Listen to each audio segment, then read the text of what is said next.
Hi, so I'm Sabina, and I thought I would do this brief introductory video about my own story. Maybe it will be an inspiration for you. I don't know. Who knows?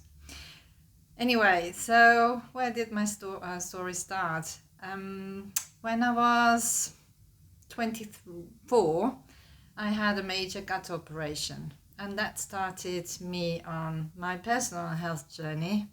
It took me, I think, more than 20 years really to get to terms with the after effects of the major surgery I had, which caused what is now labeled irritable bowel syndrome. I knew back then the label didn't exist, but I knew that what I was experiencing was like a gut that wanted to make somersaults, which is of course not possible. And this cramping caused a lot of pain, and it was very noticeable when I was highly stressed that it was happened more often then. And I knew that I had to cut out gluten and cow's milk dairy from my diet, but society wasn't very helpful in those days. Vegans didn't exist, or not in those numbers. And so I always, slid back into more traditional ways of eating. I still had, like spelt instead of wheat, but still too much bread, and too much pasta, and sometimes cheese. So that wasn't very helpful. Anyway, I managed, but I had weight issues, right? For more than 20 years I struggled with weight issues. I wasn't really overweight because I was always trying to keep the lid on my weight, but I was like, I had 10 kilos too much, and I knew that it would be better for my joints because I love dancing, to lose some weight and to be a little bit lighter, especially when I grow older, that I could still enjoy dancing. So that was my motivation to keep on top of my weight. And also because there's diabetes in my family, and I didn't want to become another diabetic. And I knew that I have the genetic predisposition for it.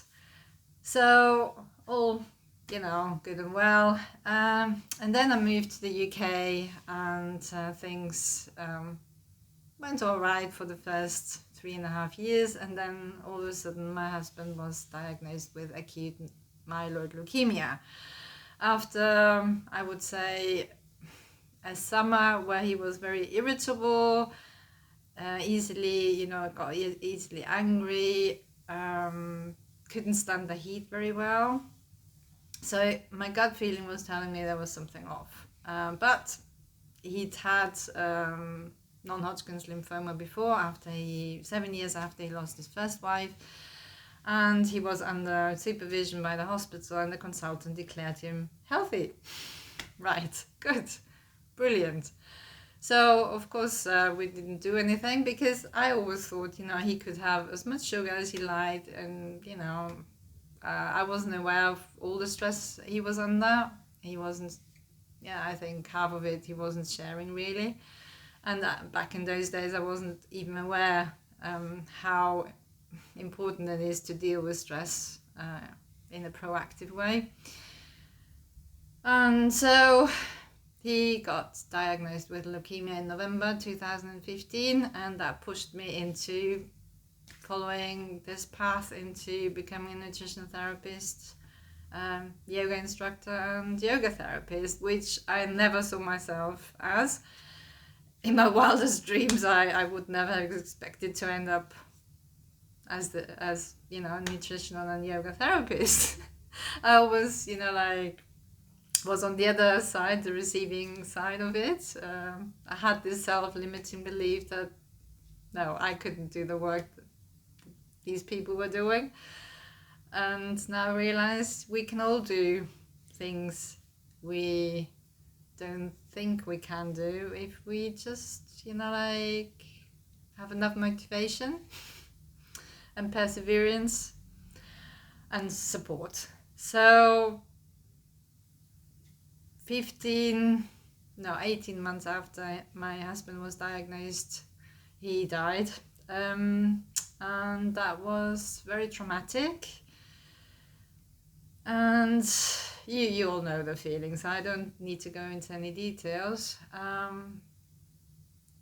Yeah, and then I had learned to cook for, a very healthy diet for 2 people, because we changed to an Ayurvedic lifestyle, which includes very healthy eating. Everything we cooked was 100% full of nutrients. There wasn't anything we were eating apart from the occasional pasta. Even that was rice pasta, not wheat. So even apart from that, it was just like everything had to, be full of minerals, vitamins, antioxidants, you name it, to help him, make mature white blood cells. So because it's all a question of energy balance in the body, and where does the energy go? Does it go into digestion, or is there something left for other areas of the body? Because 60% of the energy we get from the food we eat goes back into digesting the next meal. So the energy has to be used very efficiently. So Ayurveda helps with that. So back to, the moment he died, I was completely lost, of course, not having been in this position before. I mean, I lost my aunt and uncle before, but not any closer, relative, family member. So what do you do? Of course, you forget to eat.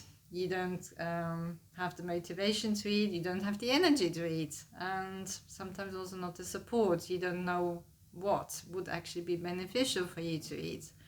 So I knew that I knew about healthy eating, but actually what I didn't realize back then was also that some of the things I was eating was not that beneficial, because it wasn't as easily digestible as you would want it to be. Anyway, doesn't matter as long as you eat something, right? But it's important to reduce the stress levels, and again, I wasn't aware of that. So I was probably highly stressed when I was trying to digest my meals, and so I think I started to have nutrient deficiencies around the 3rd month mark. I looked very, very old all of a sudden. If you compare the pictures of, October to December, you can see the difference.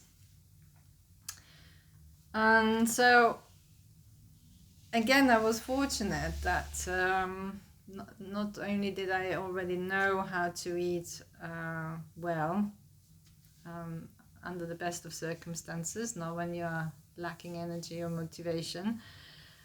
I was studying nutrition. I continued studying nutrition after my husband died. I continued doing my Kundalini yoga training, which I started before. And that was in itself, like helping to reduce stress levels in a way. But then I also had 2 Ayurvedic practitioners that helped and gave me the literal kick in the butt, which I think all of us need from time to time when we're bereaved. Like it's so easy to just sit on the couch and say, I'm sad, I don't feel like cooking. Let's not cook. Let's forget about my hunger pangs. Let's forget about my body. So they made me aware that if I didn't get my act together, I would fall into a deep depression, and that was the last thing I wanted.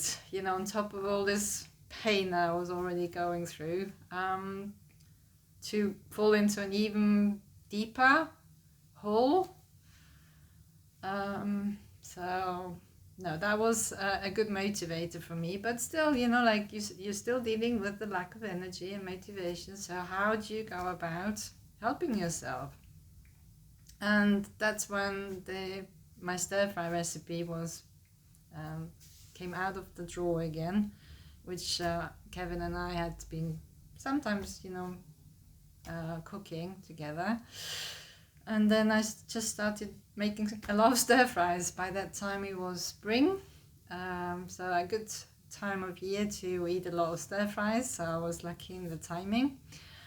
And then I discovered that you can, chuck in any vegetables and combine it with nearly any source of protein apart from cow's milk itself. Milk and stir fry doesn't go well together, but cheese does.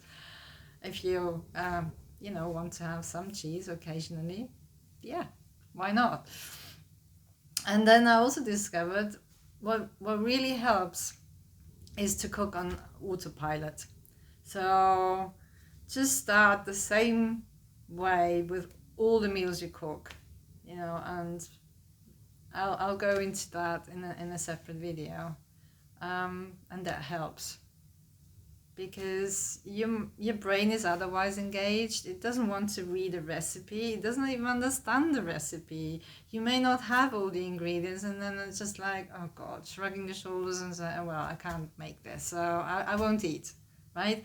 We don't need recipes. We just need a simple meal idea, right? So what I made, and you can find all these videos on YouTube, is cooking videos around the basic meal, like very popular meals like risotto or a curry or a hummus or stir fry and a stew.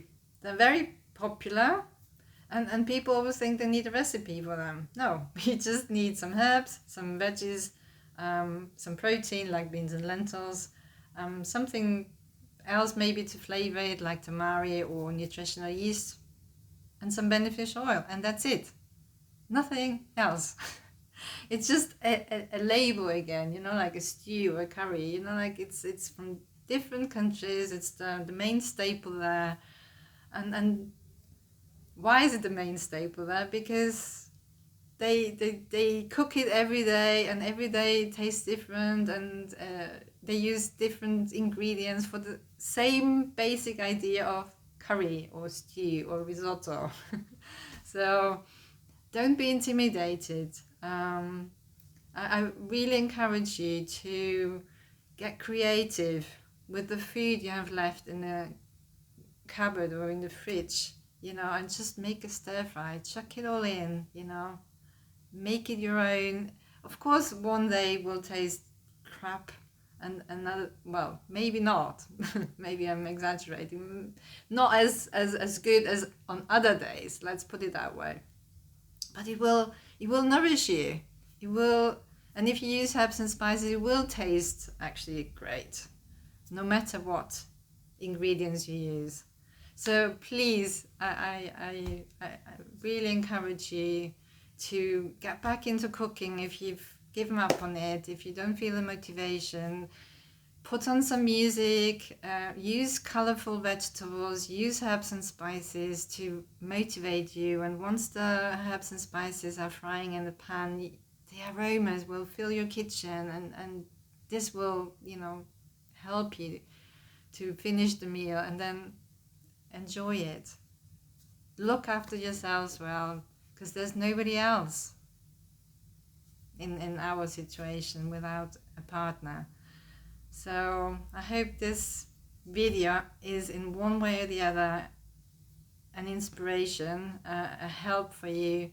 And if there's anything else I can do to support you, then just reach out to me, okay? Good luck and take care. Bye.